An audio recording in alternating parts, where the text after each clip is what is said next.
저는 이기는 정당 말고 두 번째로 민심이 당심이 되고 당심이 윤심이 되는 정당을 만들어 보고 싶습니다. 이제 윤심이 당심이고 당심이 민심이 되는 그런 정당의 시대는 지나갔습니다. 너무나도 시대착오죠.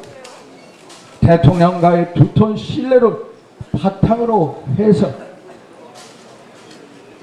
시중의 여론을 가감없이 대통령에 전달하고 대통령이 올바르게 국정 판단할 수 있게끔 하고 대통령의 국정 운영을 뒷받침하고 그리고 때로는 대통령을 견해해야 합니다. 그게 바로 민심이 당심을 당심이 윤심이 그런 정당. 그리고 셋째로 정치를 복원시키는 정당이 되어야 합니다. 갈수록 정치가 황폐화되고 황량화되고 있습니다. 정치가 국민의 가장 큰 두통거리입니다. 가장 큰 문제입니다. 여야가 첨예하게 대립하면서 적대적 공정관계를 이루는 그 정치 빨리 끝내야 합니다. 그 정치를 끝내기 위해서 어떻게 해야 돼요? 우리가 먼저 변화하고 혁신해야 합니다. 변화, 혁신의 경쟁을 선도함으로써 야당을 혁신 경제에 끌어들이면서 그래서 정치를 복원시켜야 합니다. 저 윤상현 당에 가장 오래 있었던 사람은 우리 당을 가치정당, 민생정당 그리고 혁신정당으로 만들고 싶습니다.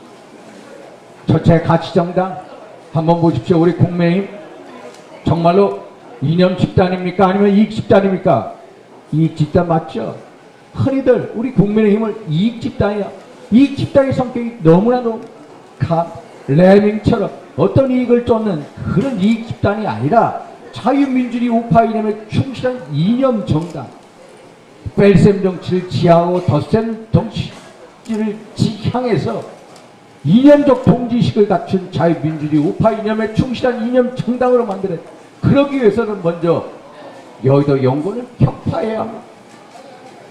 여의도 연구원 원장의 당대 최고 이념가를 초빙을 해서 우리 국민의힘이 지향하는 이념적 자폐를 제시하게 하고 그리고 각종 정책에 대한 이념적 백그라운드를 제공하고 그리고 이념성이 없는 우리 국회의원 그리고 당원들 교육시켜야 합니다. 두 번째 민생정당이 당이 아니면 국회의원이 당원과 국민에게 군림하는 시대 그런 시대가 이제는 군림하는 정당이 아니라 서비스를 제공하는 그런 기관으로 정당 자체를 탈바꿈시켜야 합니다. 중앙당 3처를 혁파해서 24시간 불이 꺼지지 않는 중앙당 민원국 그리고 봉사기관으로 탈바꿈시켜야 합니다. 국민과 당원 여러분들의 그 쓴소리를 듣기 위한 쓴소리위원회 그리고 약자를 대변하고 지키는 약지위원회 민생의 홀이라는 민홀위원회 등을 만들 것입니다. 셋째 혁신정당. 혁신정당 정말로 당내 당원 여러분들은 잘 아실 것입니다. 당내에 있는 부조리 반드시 척결하겠습니다. 때마다 나타나는 헌금 반드시 척결하겠습니다. 그러면은 당원들이 신문고를 통해서 당 대표에게 절절하게 그 사연을 올려야 합니다. 신문고를 설치해야 합니다. 그리고 정치 신인들의 정치 진입 장벽을 낮춰주고 민주주의, 풀뿌리 민주주의 활성화시키기 위해서 지역당을 부활시켜야 합니다. 그리고 사무총장은 원내에 할당해야 됩니다. 그리고 당원 여러분들이 당의 중심이라면 정말 실천해야 합니다.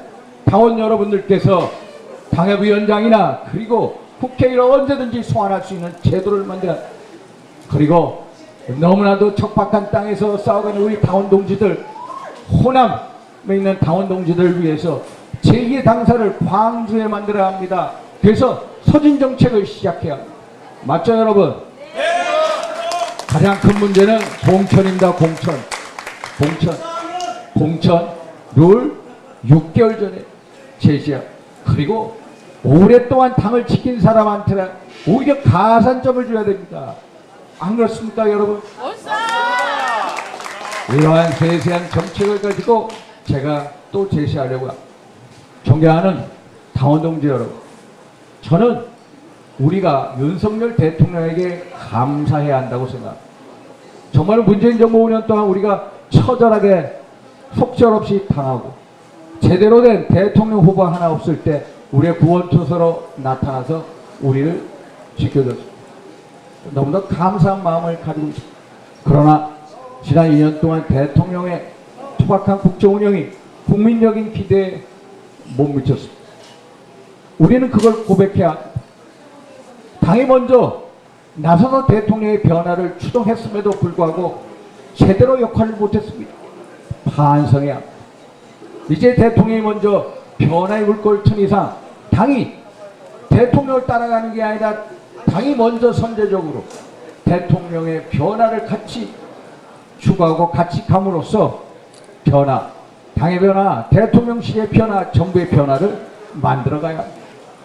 변화 혁신의 아이콘 누구입니까, 여러분? 윤상현입니다. 윤상현 변화 확실히 시킬 추동력을 가지고 있습니다. 이제 마치도록 하겠습니다. 존경하는 당원 동지 여러분, 여러분 한번 보십시오. 누가 오랜 동안 여러분들 곁을 지켰습니까? 어떤 사람보다도 저 윤상현이 당원 동지 여러분 곁에 오랫동안 있었습니다. 여러분들이 힘들고 여러분들이 손가락질 받았을 때 누가 여러분 곁에 있었습니까? 바로 윤상현. 박근혜 대통령이 탄핵당하고 그리고 우파가 분열돼 당이 위기에 처했을 때 누가 여러분 곁에서 울어줬습니까? 윤상현 아닙니까? 한번 보십시오. 요번에 나온 분들 중에 누가 여러분들과 함께 울어줬습니까? 저 윤상현밖에 없습니까? 맞죠, 여러분? 그래서 저 윤상현이 외칩니다. 오랜 세월 동안 당원 동지 여러분들과 함께 동고동락했던 역사적 경험을 가지고 그리고 보수의 적통 윤상현이 이렇게 감히 외칠 수 있는 것입니다.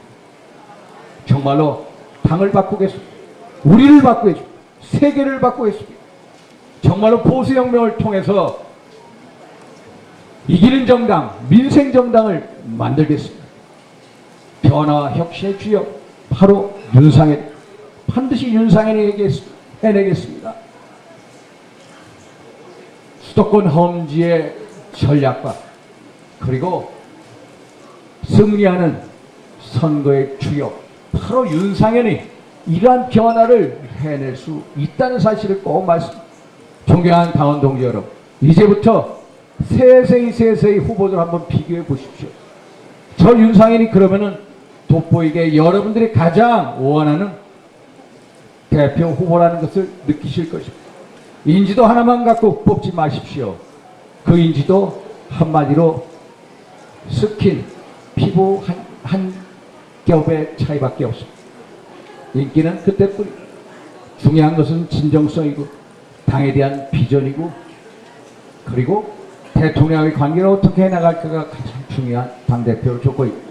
저 윤상현 반드시 보수 대혁명을 통해서 이기는 정당, 민생 정당으로 만들겠습니다. 감사합니다. 감사합니다.